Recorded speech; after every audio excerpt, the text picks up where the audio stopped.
있더라. 우리 대한민국의 장래를 짊어질 개혁과 신진의 주체 젊은이들이요, 여러분들은 50대 60대가 겪은 아픔을 얼마나 알고 있는가?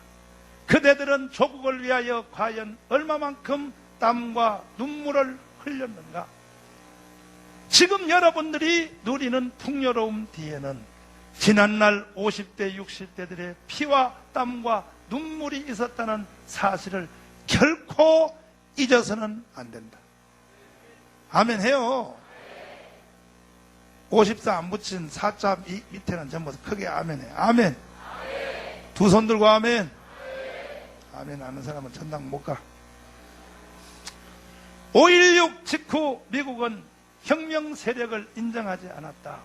만약 그들을 인정한다면 아시아 또는 다른 나라에서도 똑같은 상황이 발생할 것이라는 우려에서였다. 5.16 군사혁명한 박정희 대통령을 미국이 대통령으로 인정 안 하는 거야. 왜? 인정해주면 필리핀, 인도네시아, 말레이시아 다른 나라 군대들도 다 흉내내서 정권을 때려엎고 군사정권을 만든다 이거야. 그래서 박정희 정권을 인정하면 안 된다. 미국에서 인정하지 않았다. 그 뜻이요. 이해가 돼요?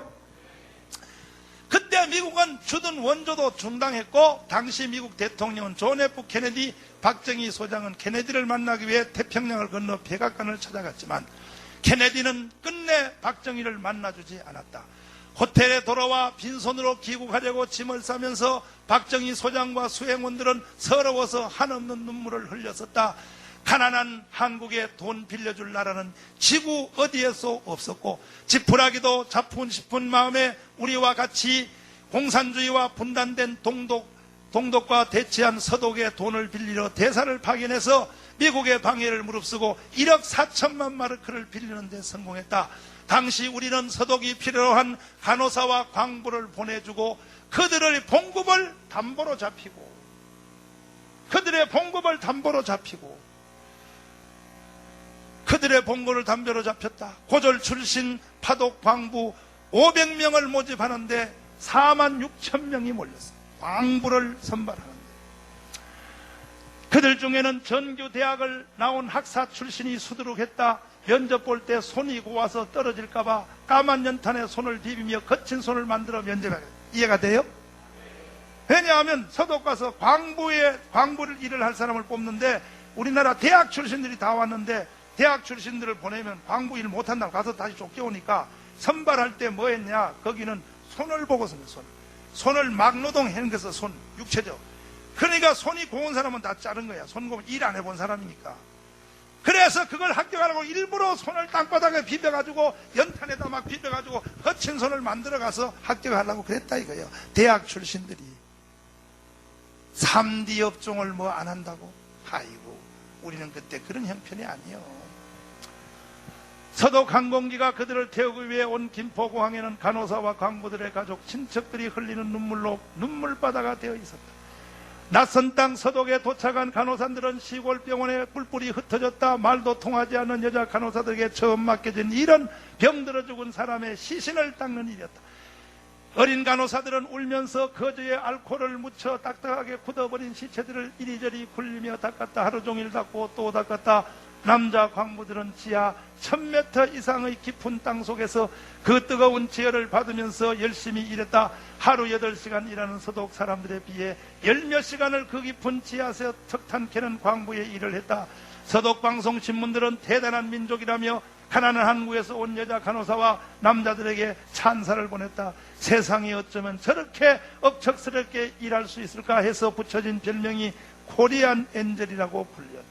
몇 년 뒤 서독 리버게 대통령의 초대로 박 대통령이 방문하게 되었다. 그때 우리에게 대통령 전용기는 상상할 수도 없어 미국의 노스웨스트 항공사와 전세 계약을 체결했지만 구테타 군에게 비행기를 빌려줄 수 없다고 하는 미국 케네디 정부의 압력 때문에 그 계약은 일방적으로 취소되었고, 그러나 서독 정부는 친절하게도 국빈용 항공기를 우리나라에 보내주었다. 어렵게 서독에 도착한 박 대통령 일행을 거리에서 시민들이 프랭카드를 들고 뜨겁게 환영해 주었다. 코리안 간호사 만세, 코리안 광부 만세, 코리안 엔젤 만세. 영어를 할 줄 모르는 박 대통령은 창밖을 보며 감개에 겨워 땡큐 땡큐만을 반복해서 외쳤다. 서독에 도착한 박 대통령 일행은 리북의 대통령과 함께 광부들을 위로 격려하기 위해 탄광에 갔다. 고국의 대통령이 온다는 사실에 그들은 500여 명이 들어갈 수 있는 강당에 모였다. 박 대통령과 리북의 대통령이 수행원들과 함께 강당에 들어갔을 때 작업복을 입은 광부들의 얼굴은 시커멓게 걸려 있었다. 대통령의 연설이 있기에 앞서 우리나라 국가가 흘러나왔을 때 이들은 목이 메어 애국가를 제대로 부를 수조차 없었다. 대통령이 연설을 시작했다. 단지 나라가 가난하다는 이유로 이역만리 타국에 와서 땅속 1000m도 더 되는 곳에서 얼굴이 시커멓게 걸려가며 힘든 일을 하고 있는 제 나라 광부들을 보니 목이 메어 말이 잘 나오지 않았다. 우리 열심히 일합시다. 후손들을 위해 열심히 일합시다. 열심히 합시다. 눈물에 잠긴 목소리로 박 대통령은 계속 일하자는 말을 반복했다. 가난한 나라 사람이기 때문에 이역만리 타국 땅 수천 메터 지하 내려가 굳어버린 힘들게 고생하는 남자 광부들과 굳어버린 이방인의 시체를 닦으며 힘든 병원 일을 하고 있는 어린 여자 간호사들, 그리고 고국에서 배굶고 있는 가난한 내 나라 국민들이 생각나서 더 이상 참지 못해 대통령은 눈물을 흘렸다. 대통령이란 귀한 신분도 잃은 채 소리내어 눈물을 흘리자 함께 자리하고 있던 간부와 간호사들 모두 울면서 영부인 유경사 앞으로 몰려나갔다. 어머니 어머니 하며 유경사의 옷을 잡고 울었고 그분의 옷이 찢을 정도로 찾고 늘어졌다. 유경사도 함께 울면서 내 자식 같은 한 명 한 명을 껴안아주며 조금만 참으세요 라고 위로하고 있었다. 광부들은 리북의 대통령 앞에 큰절을 하며 울면서 고맙습니다. 고맙습니다. 한국을 도와주세요. 우리 대통령님을 도와주세요. 우리 모두 열심히 일하겠습니다. 무슨 일인지 하겠습니다. 수없이 반복을 했다. 리북의 대통령도 울었고 연설이 끝나고 강당에 나오자 미처 그곳에 들어오지 못한 여러 광부들이 떠나는 박 대통령과 유경수 여사를 붙잡고 우리를 두고 어디를 가세요? 고향에 가고 싶어. 부모님이 보고 싶어요. 하며 떠나는 박 대통령과 유경수 여사를 놓아줄 줄 몰랐다. 호텔로 돌아가는 열차차에 올라탄 박 대통령은 계속 눈물을 흘렸다. 옆에 앉은 리북의 대통령은 손수건을 직접 주며 우리가 도와주겠습니다. 서독 국민들이 도와주겠습니다. 라고 힘주어 말했다. 서독 대통령 국회에서 연설하는 제자리에서 박 대통령은 돈 좀 빌려주세요. 한국에 돈 좀 빌려주세요. 여러분들의 나라처럼 한국은 공산주의와 싸우고 있습니다. 한국이 공산주의들과 대결하여 이기려면 분명 경제를 일으켜야 합니다. 그 돈은 꼭 갚겠습니다. 저는 거짓말할 줄 모릅니다. 우리 대한민국 국민들은 절대로 거짓말하지 않습니다. 공산주의자들을 이길 수 있도록 돈 좀 빌려주세요를 반복해서 말했다. 당시 한국은 자원도 돈도 없는 세계에서 가장 못 사는 나라, 유엔이 등록된 나라 수는 120여 개국, 당시 필리핀 국민 소득이 170불, 태국이 220불, 이때 한국은 76불이었습니다. 우리 밑에 달랑 인도만 있었다. 세계 120개 나라 중에 인도 다음으로 못 사는 나라가 바로 우리 대한민국, 바로 한국이었다.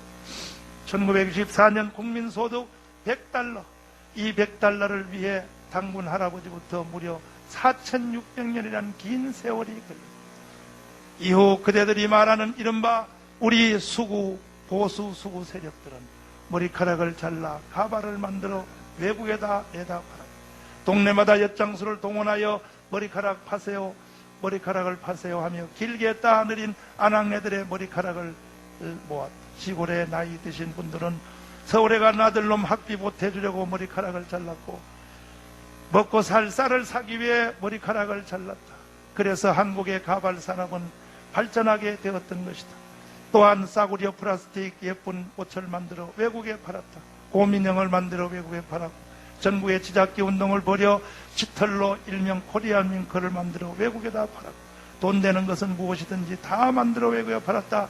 이렇게 저렇게 해서 1965년 수출 1억 달러를 달성했다. 세계가 놀랐다. 저 거지들이 1억 달러를 수출해 하며 한강의 기적이라고 전 세계가 경이적인 눈빛으로 우리를 바라봤다. 조국 근대화에 점하는 서독에 파견된 간호사들과 광부들이었다. 여기에 월남전 파병은 우리 경제의 회생의 기폭제가 되었고 참전용사들의 전우수당 일부로 경부고속도로가 건설되었다. 이게 뭐냐면은 우리나라 군인들이 월남전에 가서 죽었잖아. 죽으면 미국에서 한 사람당, 정확한 금액은 모르지만 예를 들면 한 사람당 1억을 줬단 말이야. 우리나라 군인들이 미국 대신에 월남전에 죽었으니까 1억을 주면 우리나라 정부에서 죽은 사람한테는 1,000만 원만 주고 9천만 원을 우리나라 정부가 떼어먹은 거야. 그걸 가지고 경부 고속도로를 놓은 거야. 이해가 돼요? 이해가 돼요?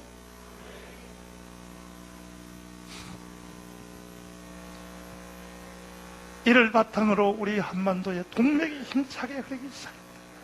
우리가 올림픽을 개최하고 월드컵을 개최하고 세계가 우리 한국을 무시하지 못하도록 국력을 키울 수 있었던 것은 그대들이 수구 보수 세력으로 폄훼하는 그때 광부와 간호사들 월남전 세대가 있었기 때문이다. 그대들이 명심할 것은 그때 이방인의 시신을 닦은 간호사와 수천 미터 지하 탄광에서 땀 흘리며 일한 우리의 광부, 목숨을 담보로 이국 전선에서 피를 흘리며 우리 국군 장병, 장렬하는 사막의 중동 건설 현장에서 일한 50대, 60대가 흘린 피와 땀과 눈물이 있었기에 그대들 젊은 세대들이 오늘의 풍요로움을 누릴 수 있다는 사실을 결코 잊어서는 안 된다. 반전과 평화 데모를 외치며 거리로 몰려나와 교통질서를 마비시키는 그대들이 과연 아버지와 할아버지 세대를 수구 보수 세력으로 폄훼할 자격이 있는가? 그대들이 그때 땀 흘리며 일한 오늘의 50대 60대들을 보수 수구 세력으로 폄훼하기에 앞서 오늘의 현실을 직시하라. 국가 경영을 미래와 세계와 미래라는 큰 틀 전제로 볼 줄 아는 해안을 지녀야지 않겠는가? 보다 나은 내일의 삶을 위해 오늘의 고통을 즐겨 참고 견뎌 국민소득 4만 불 시대의 고지 달성 때까지는 우리 신구 세대는 한 덩어리가 되어야 한다. 이제 갈라져 반목하고 갈등하기에는 갈 길이 너무 멀다. 이제 우리 모두 한 번쯤 자신을 돌아보고 깊은 뿌리에서 난 상생의 관계임을 확인하고 다시 한번 뭉쳐보자. 우리 모두 선배를 원로를 지도자를 존경하고 따르며 우리 모두 후배들을 격려하고 베풀고 이해해주면서 함께 가보자. 우리 대한민국의 앞날에 더욱 밝은 빛이 비추어지리니. 아멘. 있습니다. 우리는 사람으로 이 땅에 그냥 여러분 아침에 일어나서 일하고 잔다고 어찌 사람이라고 할 수 없습니다.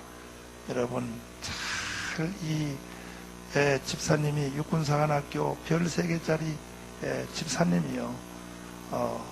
내가 부흥회 가는 곳마다 이것을 읽으면서 나는 이걸 수백 번 읽어도 읽을 때마다 나는 이게 눈물이 나서 견딜 수가 없어. 응?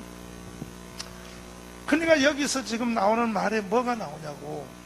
그때 해방 직후에 우리나라는 전 세계에서 2번째 모사나 인도 다음으로 그때 우리나라 국민소득이 76불이요. 76불. 몇 불이요? 76불. 지금 우리가 지금 76불? 지금 우리가 3만 불에 도전하고 있어. 3만 불. 몇만 불? 3만 불에 도전하고 있다고. 불과 60년 만에 우리나라는 이렇게 변한 거야. 아멘. 근데 북한은요, 그때보다 더 못 살아. 거지요. 60년 전보다 북한은 더 못 살아. 일단 양식도 없어. 그럼 북한하고 한국하고 뭐가 다른가? 다른 게 수도 없이 많지. 그런데 그 모든 다른 것은 이것 때문에 생겼다고 내가 지난주에 말씀드렸잖아. 북한은 해방 후에 뭐 했냐? 조선하고 중국하고 조중동맹한 거야. 조중동맹. 무슨 동맹? 한국은 뭐 했냐? 한미동맹한 거야. 한미동맹. 무슨 동맹? 이 동맹으로부터 모든 일이 다 일어난 거예요. 동맹 때문에 경제 시스템, 정치체 시스템, 교육제 시스템 모든 것이 동맹으로 인해서 일어난 거예요. 그러니까 여러분 오해하지 말고 들으세요. 우리 한반도에 지금 하나님 빼고 제일 중요한 것은 미국입니다. 하나님 빼고 제일 중요한 건 미국이에요.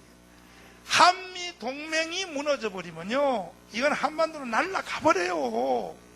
그런데 노무현 씨는 이 민족을 경제대국 11위를 만들고 전 세계 유명한 데는 한국에서 다 했고 평창 올림픽 하나만 떨어졌어. 저것도 또 4년 후에 또 하보다 만다고. 한국놈들은 절대 그냥 안 해요. 또 한다고. 전 세계 올림픽, 월드컵, 세계 육상대회, 세계 해양 박람회, 모든 세계대회는 한국에서 다 해. 동계올림픽만 하면 다 하는 거예요. 이러한 살기 좋은 대한민국이 왜 생겼냐? 이게 한미 동맹 때문에 이런 일이 일어나는 거야. 근데 이것을 파괴하려고 하면 어떤 놈이냐 이거야. 이것을 한미 동맹을 지금 해제하려고 하는 사람이 누구냐 말이야. 하나님 다음으로 중요한 게 한국에서는 한미 동맹이에요. 아멘. 우리 교회는 젊은 사람이 많습니다. 절대로 여러분 30년 전에 서울대에서 시작한 아주 독한 모슬 바이러스, 북한의 친북주의 공산주의 세력, 이 바이러스를 사랑제일교회는 감염되지 말기를 바라고, 우리가 구미에 가서 이 민족을 우리가 한번 살립시다. 화요일날 바쁜 일 많지만 다 오세요. 오셔서 우리가 전국을 순회하면서 대한민국을 살려야 돼. 한국은 이대로 가면 망해요. 망한다고요. 이게 완전히 망한다고. 한국은 보통 문제가 아니라고요.